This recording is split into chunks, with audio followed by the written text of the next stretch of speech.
Hello, and welcome to the Albright Scholar for August 2023. My name is John Pankratz.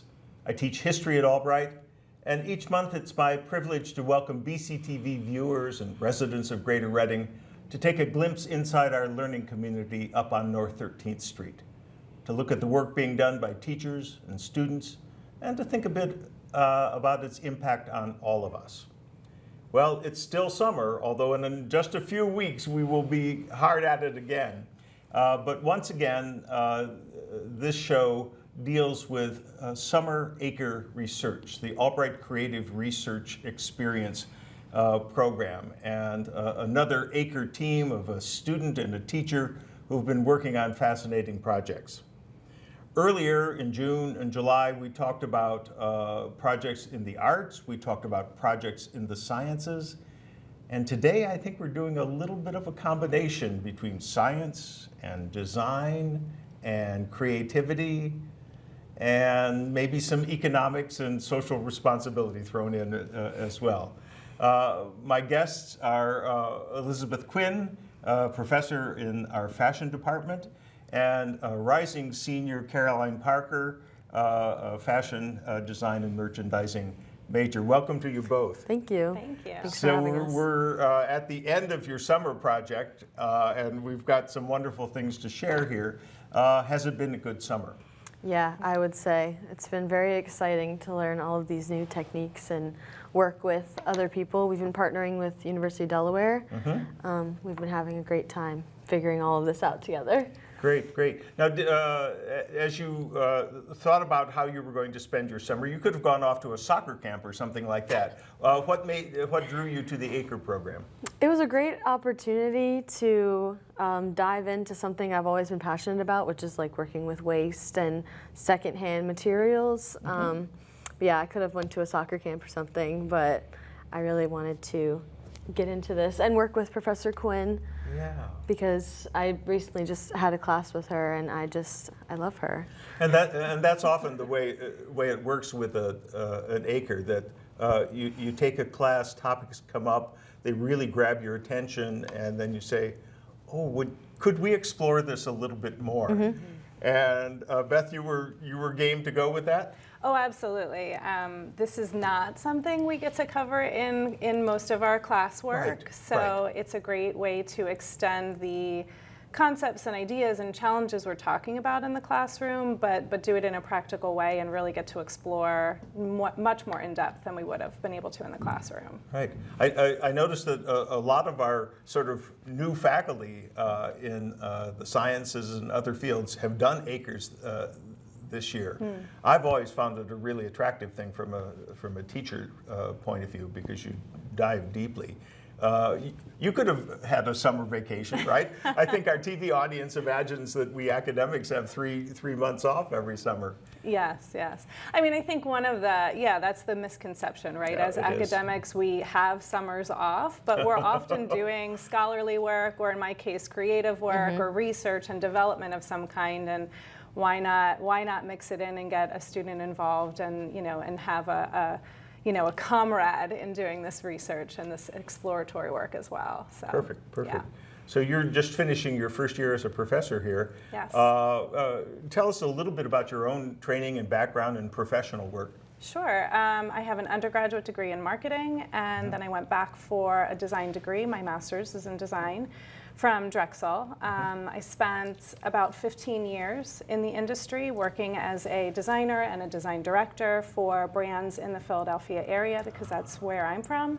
And after about 15 years, and I started to have kids, I have 2 young kids, I sort of came to a point of reckoning with the industry. The values that I teach my kids at home, the values that I have as a human, were not really aligning with what's happening in the industry. The effects of our production process on people and the planet leave much to be desired. And so I got to a point where I just said, you know what, I need to step back. I need to be able to tell my children what I do and feel good about it. Yes. Not that dressing people is not something to feel good about, because I love that part of my job. but I needed to be able to have influence on how we move forward in a positive way. So I started teaching at Drexel a few years ago, and now I'm at Albright, and my focus is not just on design and production processes, but how we can do them better, how we can be more responsible, how we can bake social and environmental sustainability into everything that we do. How great, how great.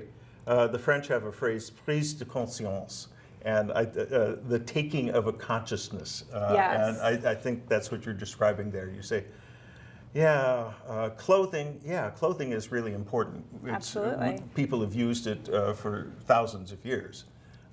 Fashion, changing the look of clothing every single season and throwing away what we no longer think is cool, that's probably not a good idea. Yes. And it's probably not sustainable. Yes, and up to 80% of the lifetime impact of any product is decided during that production process, that design process. And so it's really important for those of us who are on the back end, coming up with concepts, figuring out what fabrics we're going to use, where are we doing production, how are we doing production, where is it being shipped, how is it being shipped. All of those things happen during that design development phase. So it's just so important for us to be more thoughtful and understand that process more deeply. Yeah. Oh, this strikes me as so important. And you were drawn to this as well. Yeah, definitely. Sorry, you just said so many good things. Sorry, I didn't mean to take your... No, it's okay. But yeah, like our main goal here was to be more teach people to be more mindful of their consumption. And like we've learned through this research and also working with FabScrap, she gave us Lindsay at FabScrap gave us reports and information of how much they receive and how much pre-consumer waste that was never going to be used whatsoever. And it was just really important to kind of share this information that we've learned and explain that we could just keep going back into what we already have instead of making new. Right, right. And that's the interesting thing. This is pre-consumer scraps and everything. It's not a T-shirt that was worn a couple times and then turned into some consignment shop or something like that. This is scraps that are an inevitable part of the cutting process. Yeah, well, even in our scrap, we had a 30-pound bag of scraps from FabScrap. They gave it to us because they weren't even going to charge us for it because they have nowhere for it to go. So they were like, just take it, do something with it. And I found while I was sorting through it, there was whole garments in there that were could be worn totally fine, but they were just tossed away. They were like seconds or imperfect? There was like a T-shirt, and then there was like a pant leg that was like cut open, just one pant leg, maybe for a sample or something. But that's all it was for. It was a sample, and then it was done. Yeah, it's a combination of things. Designers and merchants go, globally to look for inspiration, and so they come back to wherever their home office is with samples from around the world. In order to not pay taxes, not pay duty on them when they're coming back into the United States, they have to be mutilated. So if you buy a piece of clothing in Europe as an inspiration sample, if you buy enough of them and you put them in a suitcase, you're going to have to pay duty on them if they're resellable. So basically, and I did this for years when I worked in the industry, you sit in your hotel room the last night before you leave, and you literally mutilate. You take a pair of scissors and you cut through the clothes so you don't have to pay duty on it. So there's a lot of samples like that. There's also fit samples. 2 or 3 fit samples usually occur during that production process before the final garment is determined and the fit is determined. You can't sell those garments, so what do you do with them? They end up in a landfill. So there's so many different, ways that full garments that seem saleable end up in these, bins and in landfills as well, not just the scraps from the cutting room floor. Wow. So then the challenge becomes, what do we do with all these pieces of fabric? Right. Made out of different kinds of fiber and different colors and different textures, and some of it knit, some of it woven, some of it felted maybe. And how do they come back together in some interesting way? Yeah.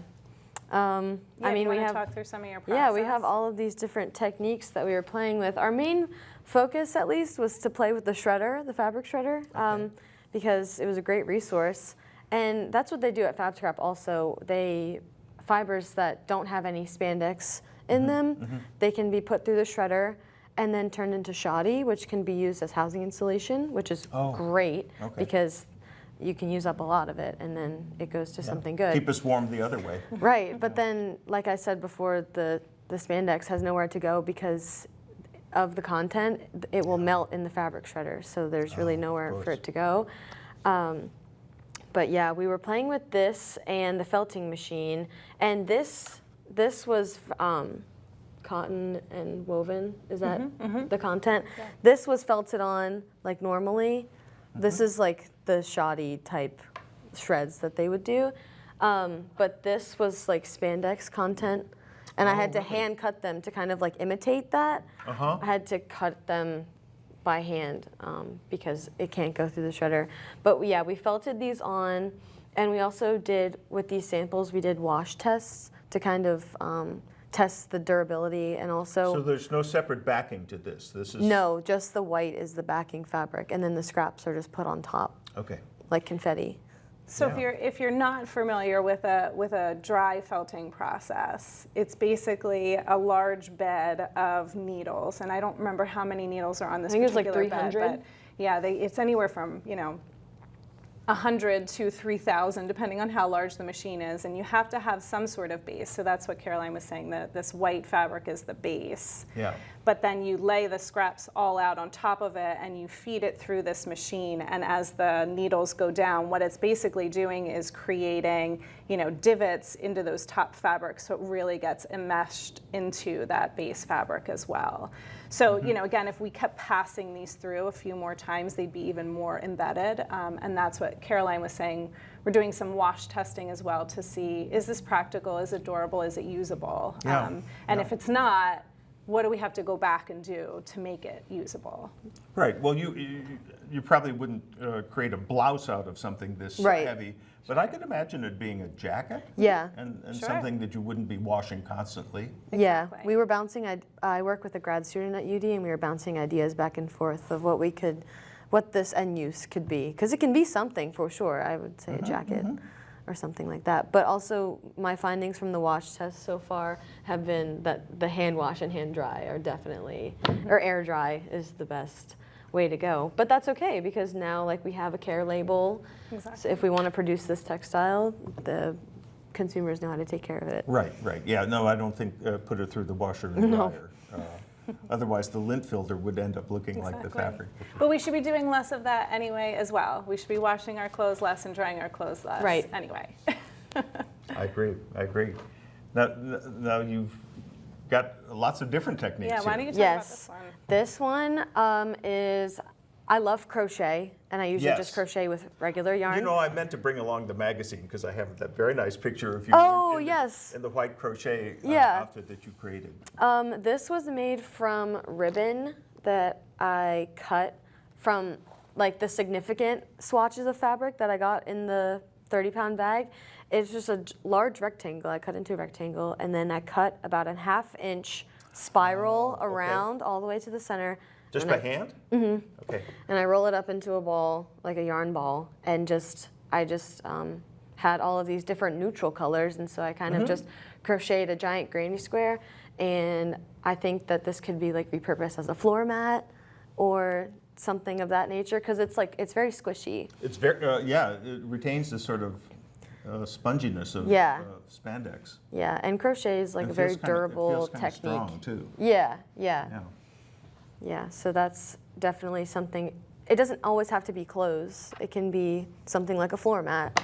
Right. Yeah. Yeah. Yeah. We have fabric all around us. And then this is weaving that Yeah. Professor Quinn did with, is this also ribbon that you cut? Yep, and not even ribbon, it's mostly just like Little strips. strips that I could sort of feed in to the And weaving. then you made like a bigger sample, right? Like a blanket or type deal?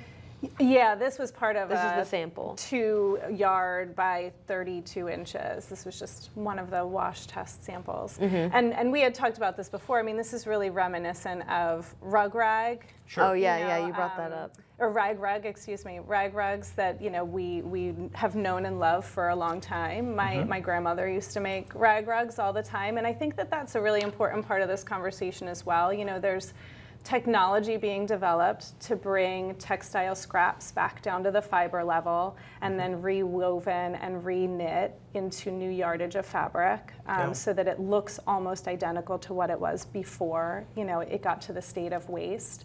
But it's I not. think in the 18th century, fabric and clothing, garments used to be so expensive. If it was imported cloth, then it got repurposed, right? It got cut down, it got worn by multiple generations in the same family. Exactly.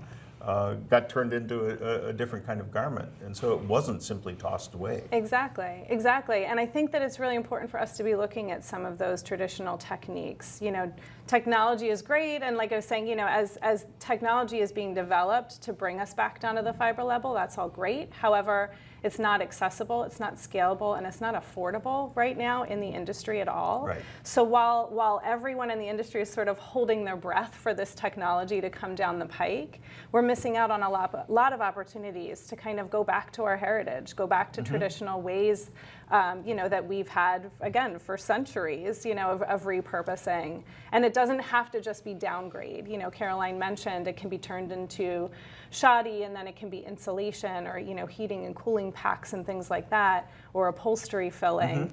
But we can upscale it too. We don't have to just downscale. You know, how can we relook at this as an opportunity to really invest and you know, promote it as a new and wonderful piece of clothing or a textile that we can use for clothing, accessories, upholstery, all those kinds of things. Yeah. And of course, it's a lot of work, but it must be sort of satisfying work. Oh, But As you definitely. were crocheting this, you weren't looking at every single stitch and loop. You were, I don't know, I was enjoying it, definitely. Yeah, because it's great to see binge this all. watching something, maybe? Yeah, it's great to all see it all come together when it was just a ball of a strip. But thinking back to the crochet, like it's a great thing to see online, like people my age, because I get a lot of crochet things on my feed, and they're often keeping all of their scrap yarn, like the scraps that they were just going to throw away from a project, and then they repurpose it and like break down the fibers and spin it into new yarn. And it's great to see people my age doing that, because that just shows like we want to recycle and do better. And it doesn't downgrade. We're just producing new yarn. And it might even be more unique than the one we bought originally, because it's like Right. different colors. And it's handmade. Yes, yeah, Wow. that's the best part, is that it's handmade, because you can just buy anything, but if you make it, it's just a different type of satisfying. Yeah. It's so strange in a world where technologies and artificial intelligence are taking over more and more of what people used to do. It's important that people discover and sort of cherish the things that only people can do, Yes.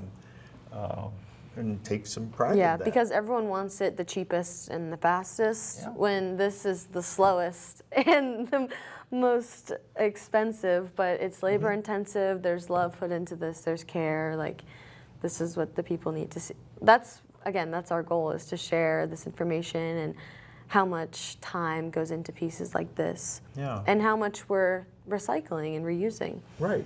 But the whole idea of upcycling is so important, because you could, I mean, in some ways we're drawn to fashion because we like to be cool. We like to communicate in that visual way. And, you know, something like this looks kind of cool. That was honestly my favorite thing I made. Yeah. Again, well, I it's- think the coherence of the color scheme. Yeah, well, really yeah, I works. had a lot of fun with that, because I sorted Looks through. good with your hair too. Oh, thank you.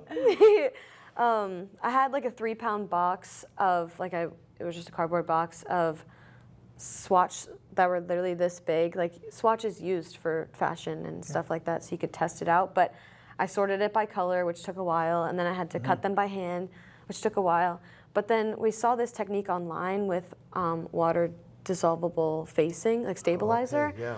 And so I sandwiched each square, like a pile of them individually, and then sandwiched it into about like a 3-inch square, and then just sewed this spiral pattern on it. And then once you just wash away the facing, it's gone, and you're left with this scrap square. And that's just water soluble. And so the fabric then remains, and it's fairly strong because it's stitched so close. Yeah, and if I wanted this is kind of like a lacy, I was going for something like more delicate, but if I wanted it to be stronger, I could definitely just use bigger pieces, bigger scrap pieces. But this was a great first step, I think. Super fun. Yeah. And John, to your point earlier about fashion trends changing and how do we slow that down, I think again coming to a process like this, like you mentioned, these are so unique, they're handmade, there's a lot of love and value put into the creation of the textiles. The garments or the accessories that you create out of something that is more handmade, that you've been involved in the whole process of, you're creating legacy pieces or heritage pieces that can be passed down, heirloom pieces that you can hold on to for a really long time. And that's sort of the first step in helping us to slow down this fashion cycle where we're getting 52 seasons a year in fast fashion. How do we slow it down? Well, we create things that have value to people, and we need to put the time and the effort into all of the materials that go into that in order to create that value. Yeah. There's a built-in irony. In some ways, the garments that we wear in almost every culture are really very old, right? They're either knit or woven. It's a tube of fabric with a hole for the head and a hole for the arms, and that's it. And we've been doing that for 4,000 or 5,000 years. Yes. And so what's new is our tiny little embellishments or particular Cuts and innovation is stuff. small. Yeah. Yes. And the tradition is deep and large. Exactly. Yeah, that's why I kept saying, like, why are we creating new when we can just go back to what we've already been doing? And we have so much material already. Like, it is just actually mind-blowing. When we took the tour of Fab Scrap, like, the bags upon bags, just dumpsters, like, full of things that were never going to be used at all. Yeah. And it's like, we could do so much with this. And then, as you said, the challenge is to bring this up to scale and see if Right. these kinds of waste materials If it can be done, yeah. can be used in a economically viable way. Exactly. I think the misconception often is that the consumer is so responsible for the waste that we have, the textile waste, and we are as consumers because we overconsume.